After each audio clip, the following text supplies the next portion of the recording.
Dan insyaAllah Tuan Haji akan kongsikan pada petang ini tentang tajuk dakwah tugas siapa. Jadi di awal ni kita nak kenal dahulu sebab rancangan kita di petang ini dibawakan khas oleh Hidayah Center. Kita nak tahu juga peranan Hidayah Center. Mungkin ada yang baru kenal dan juga baru kenal nama Tuan Haji Nicholas ni. Nama pun special ni kan. Dari mana asalnya kan? Sabah ke Sarawak ke kan? Jadi di awal ni sedikitlah pengenalan Tuan Haji. Silakan. Ya, bismillahirrahmanirrahim. Assalamualaikum warahmatullahi wabarakatuh. Selamat datang kepada DJ Syafiq dan Mona dan semua pendengar IKIM FM yang dikasihi dan dirahmati Allah. Saya doakan moga Allah SWT berikan perlindungan petang-petang ni hujan ni. Ya, amin ya rabbal alamin. Beri kesihatan, keberkatan umur pada semua. Amin. Pengenalan, nama saya selalu saya letak haji kat depan tu sebab Nicholas Sylvester ni selalunya sinonim dengan daripada agama asal saya dahulu Roman Catholic dan meluk agama Islam tahun 85 di Amerika Syarikat. Dan sekarang saya berdakwah sepenuh masa. Alhamdulillah. Dan saya ingat semua orang pun sebenarnya kita ni pendakwah dulu sebelum daripada yang lain. Nahnu du'atun qabla kulli syai' kata orang Arab. Kita ni pendakwah sebelum dari segala sesuatu walau apapun kerja kita dan saya adalah CEO kepada Hidayah Center Foundation dan pengurusi kepada Gabungan Dakwah Malaysia dan juga mempengurusikan satu lagi pertubuhan Memogun Muslim se-Malaysia. Dan memang betul lah berasal daripada Sabah. Tepat sekali tekaan saya. Pandai Syafiq. Kan? Okey, baik. Kita juga nak tahu kenapa dan bagaimana Hidayah Center Foundation ditubuhkan, Tuan Haji. Ya. Hidayah Center ni ditubuhkan tahun 2005 dan pada masa itu kita melihat banyak kelompongan lah dalam bidang dakwah di tanah air kita. Dan tujuan utamanya ialah berdakwah kepada semua melalui satu platform dakwah kepada masyarakat majmuk dan sokongan kepada mereka yang memilih untuk memeluk agama Islam, beri sokongan pada saudara baru. Dan usaha ini dia bersifat komplementari kepada yang sudah sedia ada pada masa itu, iaitu Perkim, Yadim, Usia, Hikmah, dan banyak lagi organisasi lain. Dan Alhamdulillah pada tahun 2012 kita didaftarkan di bawah bahagian hal ehwal undang-undang Jabatan Perdana Menteri Malaysia. Serba ringkas lah mengenai dengan Hidayah Center Foundation. Itu dia yang perlu juga kita tahu kenapa setiap satu NGO itu ditubuhkan, diwujudkan. Pasti ada peranannya, pasti ada dia punya tanggungjawab yang perlu dilaksanakan. Tuan Haji kan? Tuan Haji dah berapa lama dah Tuan Haji dalam Hidayah Center Foundation? Sejak daripada penubuhan lah, Alhamdulillah. Daripada awal lah sampai sekarang. Pasti juga banyak cerita-cerita menarik Muna, yang Tuan Haji boleh kongsikan bersama-sama dengan kita. Baik, kita nak fokus dengan tajuk kita Tuan Haji pada petang ini berkaitan dengan dakwah ni. Siapa yang perlu ambil tahu? Kenapa perlu ambil tahu? Kepada siapa kita nak sampaikan dakwah tersebut? Biasanya orang biasa-biasa ni kata bukan kerja saya. Dia kata kerja ustazah. Ya. Bagaimana tu? Sudah sebut begitu kan. Orang ingat kerja dakwah ni biar ustazah lah yang buat kan. Sebenarnya kalau kita melihat kepada Al-Quran, dalam Al-Quran disebutkan Allah SWT berfirman dalam suratul Asr, Bismillahirrahmanirrahim, wal asri innal insana lafi khusr illa alladhina amanu wa amilus solihat wa tawasaw bil haqq wa tawasaw bis sabr.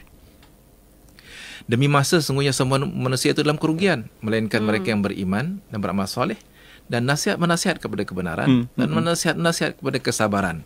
Jadi mana mula dengan rugi dulu, semua orang rugi. Kecuali siapa? Kecuali yang beriman, beramal soleh dan nasihat-menasihat kepada kebenaran. Itu apa tu? Itu dakwah tu.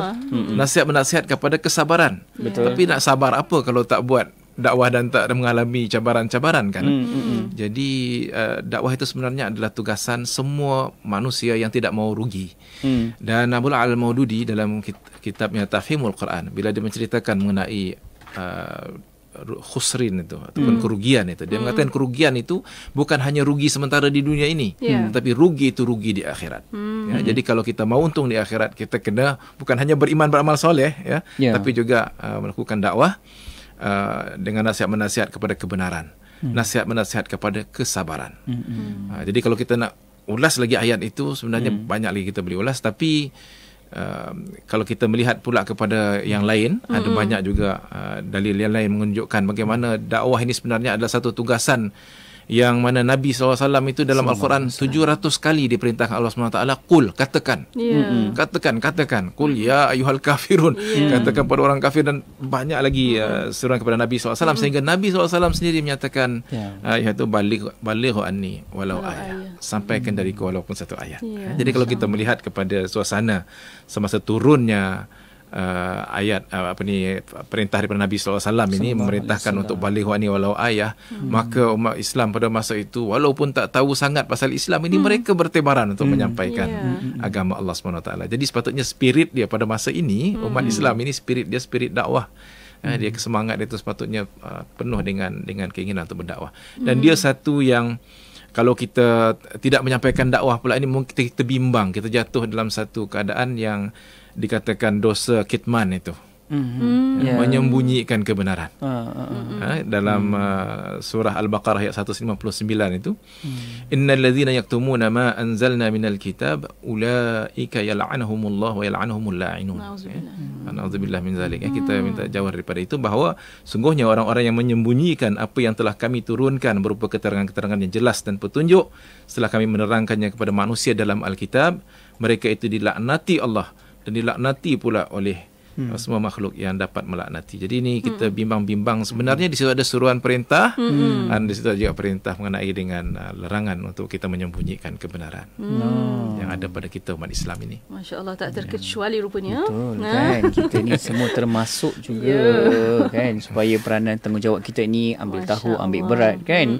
Jadi itulah yang kita perlu ingat balik. Adakah apa yang kita perlu tambah-tambahkan nilai dalam hidup kita ni kan Tuan Haji? Dakwah tu bukan kata kita ni kena buat satu benda yang besar-besar kan, tapi sekadar kita mengajak kebaikan tu ataupun tunjuk diri kita sendiri kebaikan dalam Islam tu pun, saya kira dah kira dakwah dah tu. Betul Tuan Haji? Kena tanya Tuan Haji kepastian ni.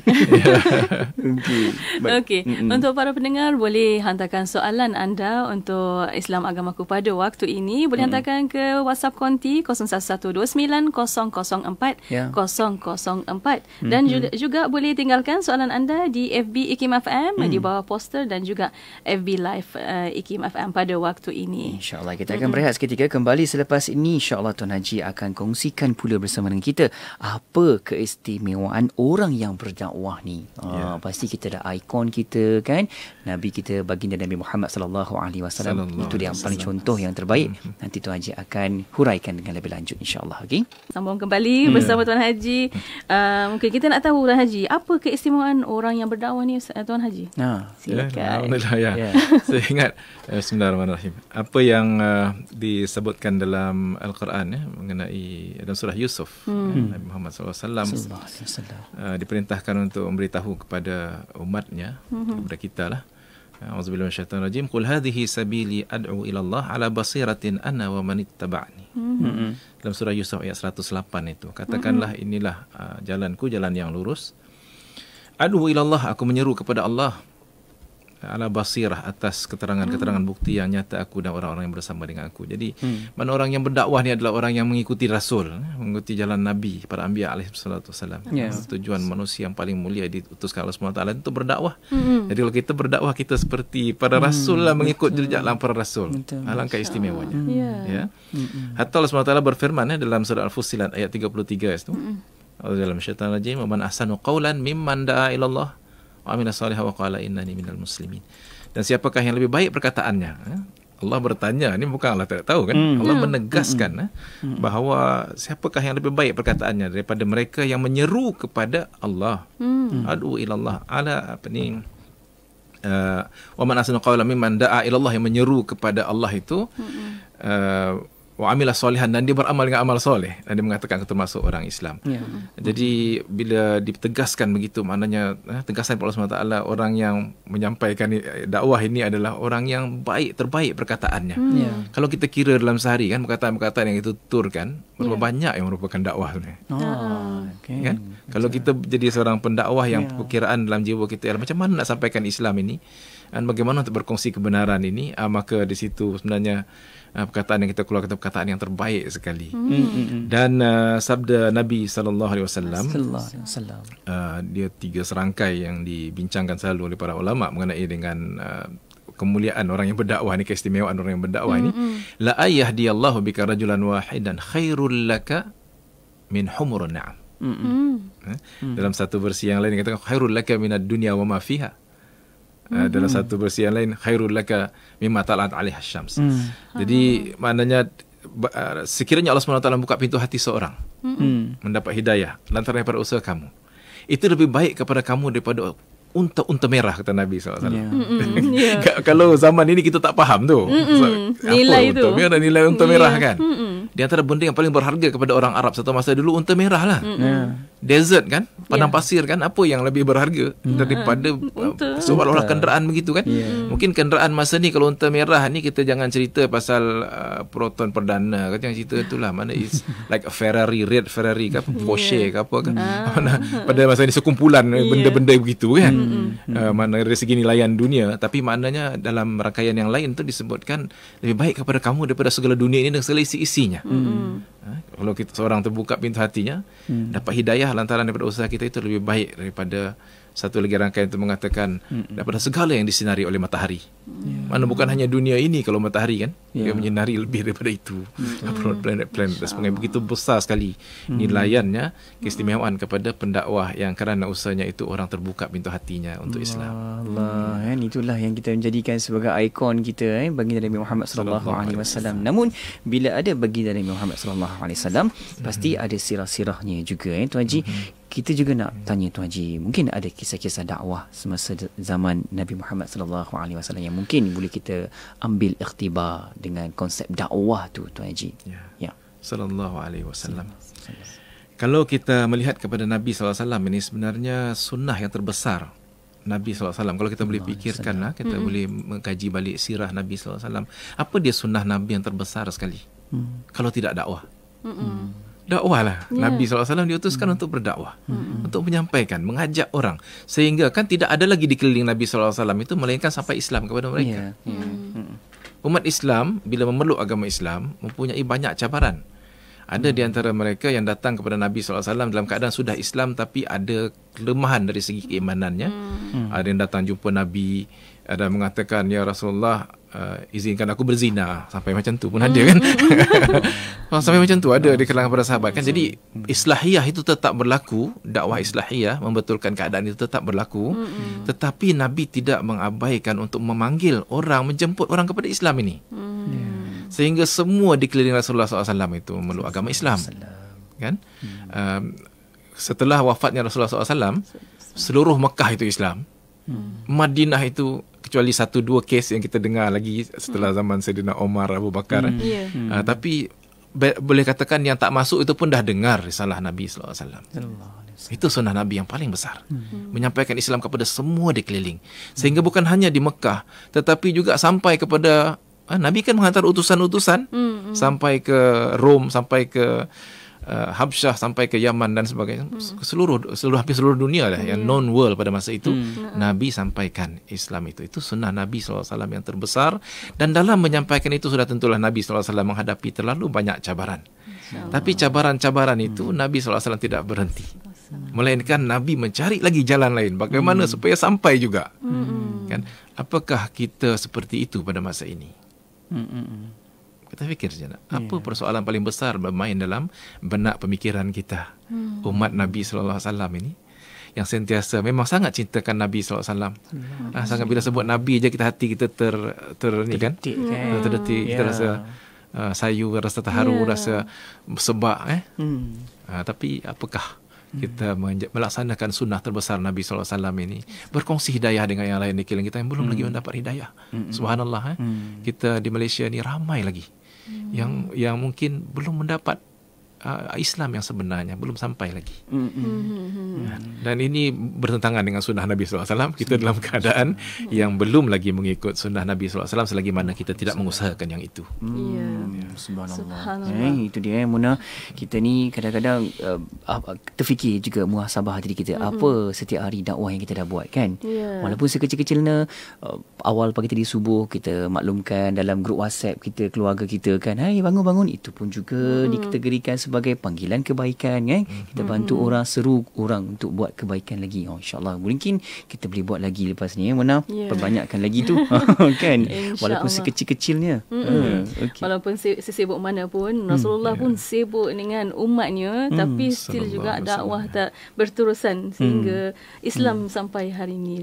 Alhamdulillah. Dan mungkin bagi pendapat Tuan Haji, bagaimana dakwah masa kini yang memberi inspirasi? Kalau nak mengambil inspirasi daripada orang zaman ini pun ada sebenarnya. Ada banyak kisah-kisah yang kita boleh kongsikan. Saya kongsikan daripada jauh, kemudian kita dekat-dekat kita tengok apa yang ada, tengok masa yang ada lah. Ada seorang yang bernama Syekh Abdul Rahman As-Sumaid. Mungkin nama ini tidak berapa orang kenal, Abdul Rahman As-Sumaid. Mungkin Haji Syafiq pernah dengar Syekh Abdul Rahman As-Sumaid. Belum pernah ya. Ramai orang belum pernah mendengar Syekh Abdul Rahman As-Sumaid. Tapi dia ini sebenarnya kalau dari segi kehebatannya, kerja amalnya jauh lebih hebat daripada hatta Mother Teresa sekalipun. Mother Teresa kenal kan? Tapi Syekh Abdul Rahman As-Sumaid ini, dia usaha dia itu membangunkan kawasan orang kemiskinan dan sebagainya di Afrika itu sehingga 1 juta orang yang telah memeluk agama Islam di tangannya. Dan dia datang itu untuk membantu sincerity, dengan sungguh keikhlasan nak membantu orang yang susah di Afrika. Dan hasil daripada bantuannya itu mereka memeluk agama Islam. Ini satu yang she just passed away, dia baru meninggal beberapa tahun yang lepas, rahimahullah. Dan hasil daripada usahanya itu nak follow up kerja dia itu 11 relief agency terpaksa didirikan untuk nak follow up kerja-kerja dia itu. Subhanallah.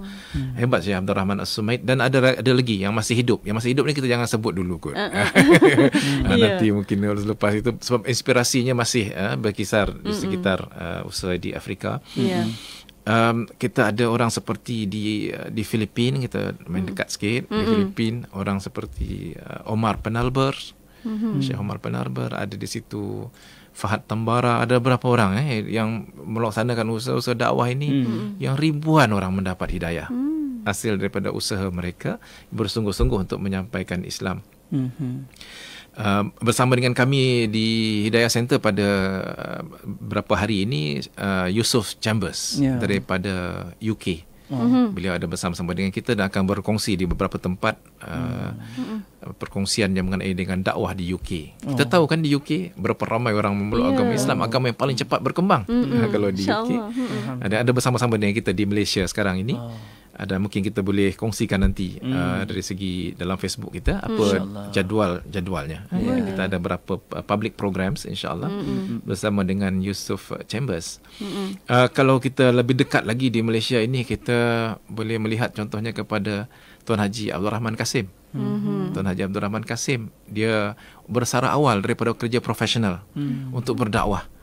Dan dia telah membantu mendirikan 7 pusat dakwah di pedalaman negeri Sabah, dan sekarang ini menyampaikan Islam dengan begitu berkesan dalam masyarakat di sana. Ya, dan kalau kita melihat contohnya ada seorang yang muda, someone to look forward to, Wan Muhammad Wan Ibrahim, menjalankan usaha-usaha latihan dakwah dan melatih belas ribu orang di tanah air kita ni. Ini adalah orang-orang yang bersama dengan kita di Malaysia ini, dan mereka melaksanakan dakwah. Tapi sudah tentulah kalau kita melihat di situ ada ciri-ciri kekuatan pada diri mereka ini, hasil daripada keikhlasan mereka. Baik, itu dia kan. Kita perlu ada kekuatan juga dari sudut pasukan yang betul-betul ikhlas menyampaikan dakwah, menyampaikan kebaikan. InsyaAllah itulah image Islam Tuan Haji kan. Semoga kita terus kekal dengan kekuatan itu, insya-Allah. Insya-Allah. Dan bila sebut tentang masyarakat kita Tuan Haji, saya sendiri sahabat-sahabat pendengar waktu ini yang tengah ikuti perbincangan kita ini, macam mana kita semua ni boleh libatkan diri kita dengan dakwah ni? Apa kaedah, apa caranya Tuan Haji? Saya ingat yang pertama sekali kena ada niat lah.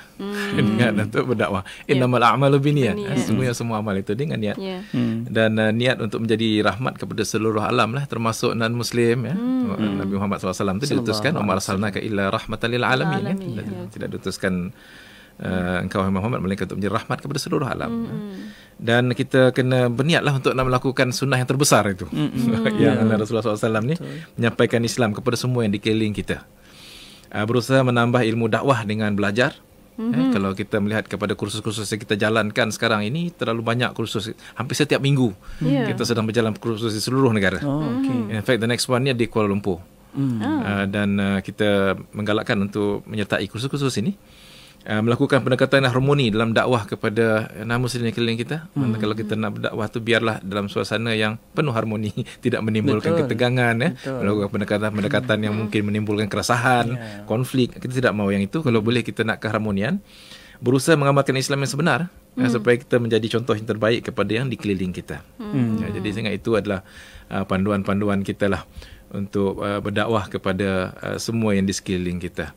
Kalau boleh kita jadi dakwah ni satu budaya. Don't leave home without it, orang katakan. Dalam niat kita tu sentiasa kita nak menyampaikan Islam dengan cara yang harmoni, kan, dengan hubungan yang harmoni, tanpa konflik, penuh kebijaksanaan, saling menziarahi, menjemput ke masjid. Kalau dulu mungkin sukar sedikit, tapi sekarang kita sudah ada program-program, contohnya Mosque Open Day, yang mana kita mudahkan untuk mereka-mereka yang di luar kita ini, yang belum mengenali Islam itu, untuk datang ke masjid. Bagi sambutan-sambutan macam Chinese New Year kita buat di perkarangan masjid, supaya kita lebih mesra kepada orang di keliling kita untuk mengenali Islam. Kita mengutamakan pendekatan dialog, dan saling faham memahami, tidak mengutamakan sangat berdebat dan menimbulkan keresahan seperti itu. Kalau kita melihat kepada satu yang baru, contohnya kalau di Sabah kita ada Fiqh Sabahi, yang diperkenalkan sebuah samaha mufti kita. Maka Fiqh Sabahi ini dia menjadikan mudah untuk kita berinteraksi. Korban contohnya boleh bagi kepada daging korban tu kepada non-Muslim. Itu Fiqh Sabahi, dia boleh begitu, kan. Jadi kita lebih, yalah, kalau kita sembelih korban satu tempat, dan ada Muslim dan non-Muslim, kita bagi pada Muslim saja. Macam mana perasaan non-Muslim? Sedangkan itu je peluang dia orang nak tengok kerbau kena sembelih sebenarnya, contoh, kan. Jadi Fiqh Sabah itu cantik. Dan saya ingat ini antara peluang untuk kita menyampaikan, berkongsi kebenaran itu. Dan itulah Islam sebenarnya, rahmat kepada semua. Kan, konsep yang betul, konsep yang tepat sekali, kan. Baik, bila sebut tentang apa peranan kita ni sebagai masyarakat boleh lakukan, saya juga nak kaitkan dengan soalan sahabat pendengar kita ni bertanya, Tuan Haji, saya dah lama berdetik untuk berdakwah sesama jiran non-Muslim, katanya. Tapi bagaimana cara terbaik untuk saya sampaikan Islam tu? Sebab buat masa sekarang saya hanya menyantuni mereka dengan baik. Ialah kita komunikasi, kita jumpa, bertegur sapa, kan. Dan katanya juga tiada kekuatan untuk mengajak mereka, hanya sekadar dapat buat baik je, dia kata. Sedangkan mereka amat baik. Mohon juga cara terbaik dari Tuan Haji, macam mana kita nak berdakwah ni? Masya Allah. Dia perlu ilmu lah. Kita perlu kepada ilmu, dan ilmu itu sekarang sudah mula kita sebar luaskan ilmu dakwah ini dalam bentuk latihan-latihan. Jadi saya sebutkan tadi di Kuala Lumpur pun ada. Sila pergi kepada, layari kita punya website tu, hidayahcenter.org.my tu, ataupun pergi kepada Facebook Hidayah Center Foundation. Di situ ada maklumat-maklumat latihan-latihan yang dijalankan. Saya ingat kalau dah ada terdetik perasaan nak tu, maknanya kena ada kesungguhan untuk belajar ilmu tu, kan? Dan kalau perlu bantuan, boleh hubungi juga pendakwah-pendakwah kita. Kita ada sukarelawan yang ramai, insya-Allah, yang bersedia untuk membantu. Kita ada rakan hidayah yang juga para pendengar boleh bersama dengan kita untuk berdakwah bersama dengan Hidayah Center. Ada yang nak jadi sukarelawan, boleh ke, Tuan Haji? Ya, boleh.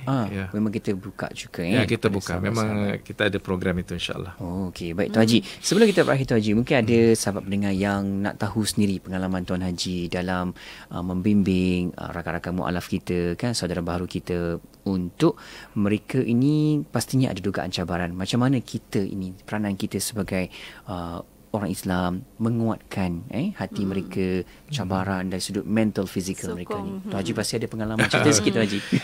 Yang menolong saudara-saudara baru ini, kita ada, kalau di Hidayah Center ni kita ada lebih 50 kelas yang sedang berjalan di seluruh negara. Maknanya setiap secara berkala tu kita ada kelas-kelas itu berjalan di seluruh negara. Jadi ini di antara cara mereka untuk join, mengikuti kelas.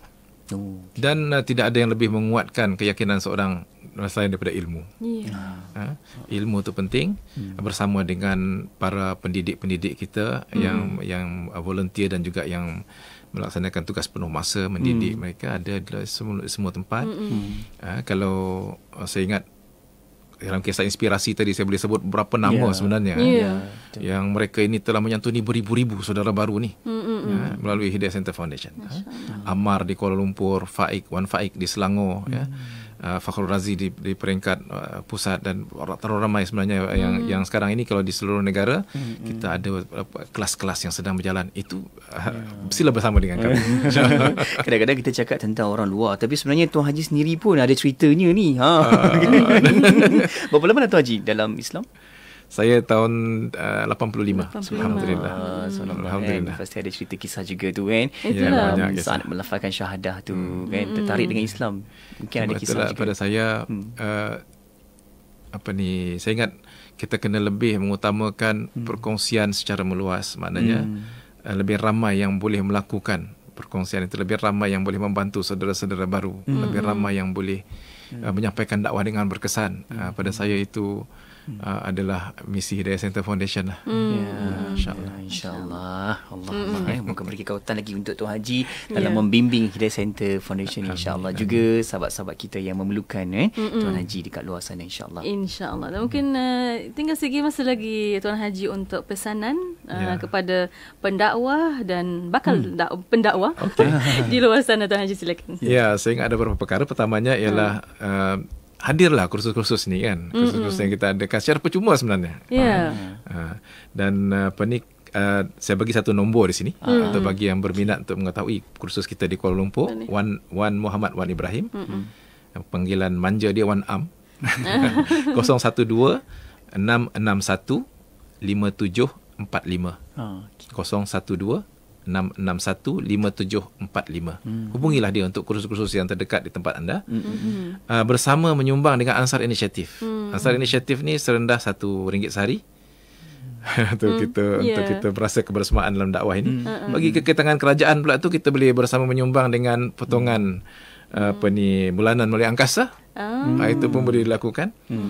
Boleh layarilah kita punya website kita untuk melihat bagaimana caranya, hidayahcenter.org.my.